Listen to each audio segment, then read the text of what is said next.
Good morning students. तो आज हम करेंगे क्लास +1 का next topic, that is angular acceleration. Angular acceleration क्या होता है? लास्ट लेक्चर के अंदर हमने किया था angular displacement and angular velocity. आज हम करेंगे एंगुलर एक्सेलरेशन। एंगुलर एक्सेलरेशन क्या होता है? The rate of change of angular velocity is called angular acceleration, may be defined as the rate of change of angular velocity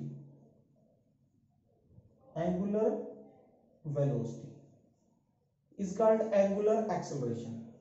और angular acceleration को हम denote करते हैं अल्फा से। So alpha is equal to change in angular velocity to the time interval।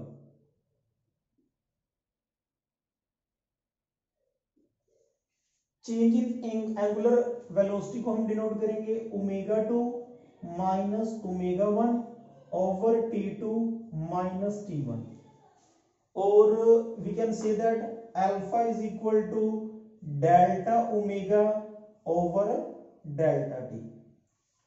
This is the expression for angular acceleration. Time की अगर हम बात करें then what is sorry unit की अगर हम बात करें then what is the unit of angular acceleration?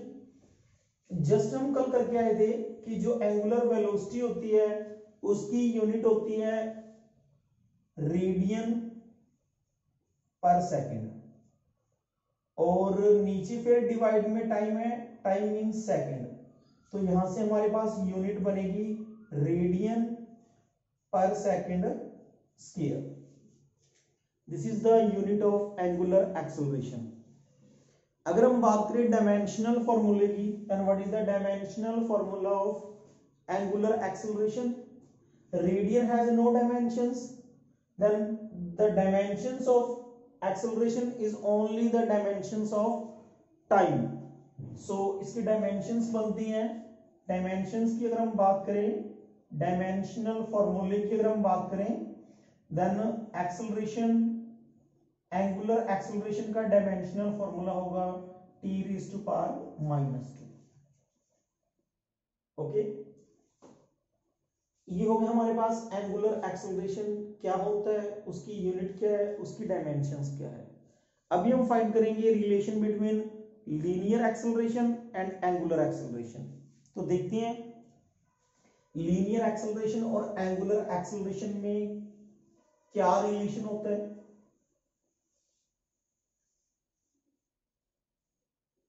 अगर हम रिलेशन की बात करें तो relation between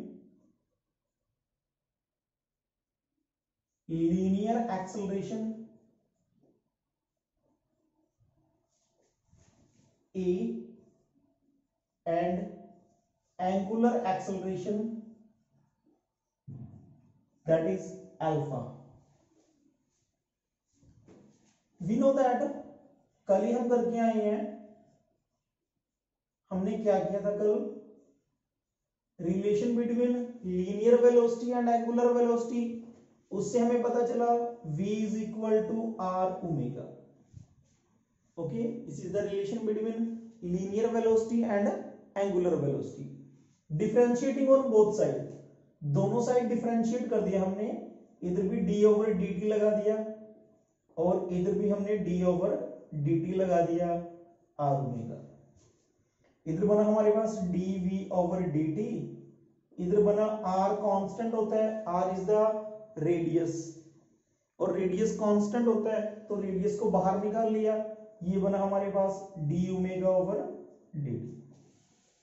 the rate of change of linear velocity is called linear acceleration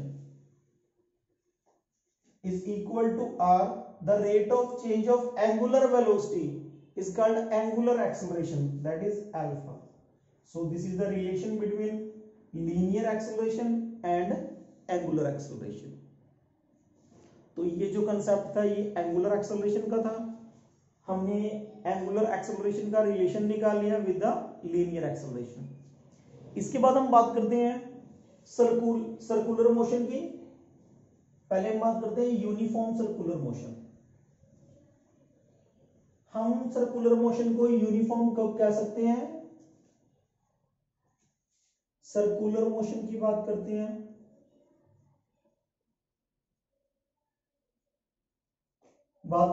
uniform circular motion.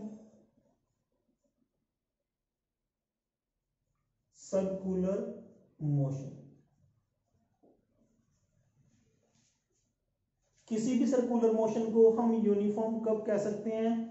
When circular motion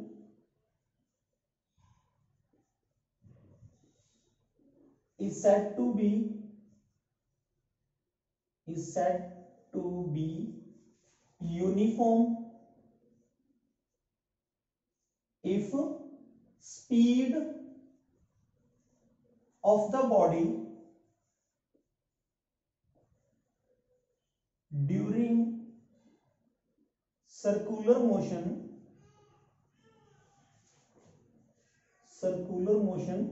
remains constant. अगर बॉडी की speed constant है during the circular motion तो वो circular motion uniform circular motion हो जाएगा। अगर हम बात करें नॉन यूनिफॉर्म सर्कुलर मोशन की, non uniform circular motion,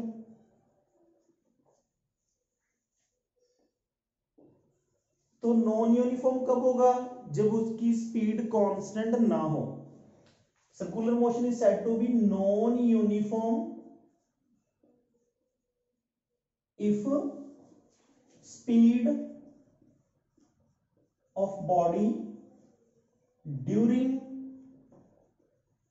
circular motion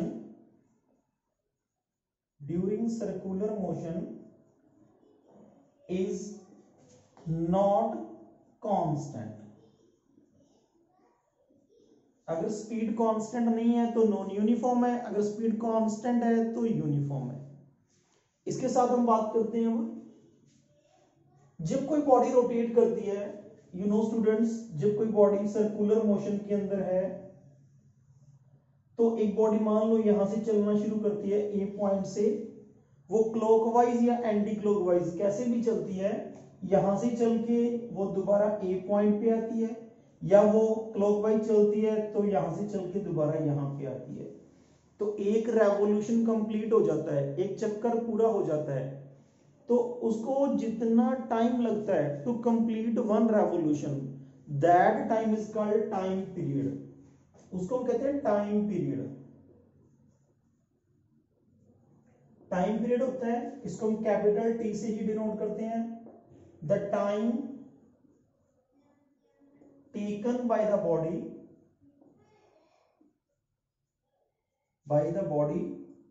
to complete one revolution. एक चक्कर पूरा करने में जितना टाइम लगता है that is called time period. इसी तरह आता है फ्रीक्वेंसी। फ्रीक्वेंसी जो होती है, फ्रीक्वेंसी को हम डिनोट करते हैं न्यू से। दिस इज, जैसे हम वी लिखते हैं बिल्कुल वी की तरह ही लिखना है, बस थोड़ा सा ऊपर से इसको मोड़ देना है। तो फ्रीक्वेंसी क्या होती है? फ्रीक्वेंसी होती है number of revolutions completed in 1 second.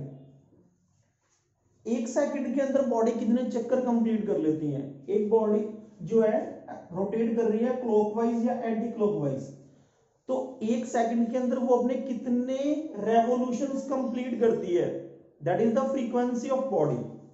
तो फ्रीक्वेंसी जो होती है उसको न्यू से डिनोट करते हैं, और फ्रीक्वेंसी को हम मेजर करते हैं इन हर्ट्स। ऐसा यूनिट जो है उसकी हर्ट्स है।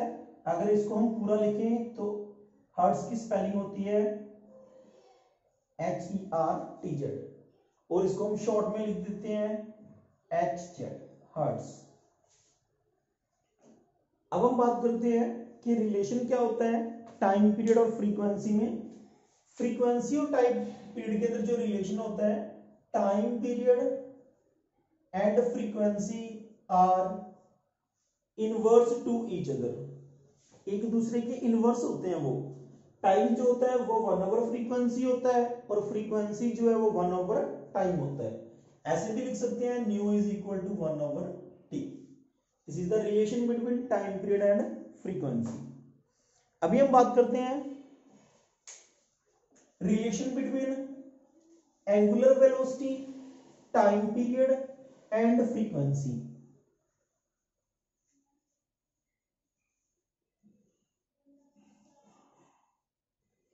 देखते हैं रिलेशन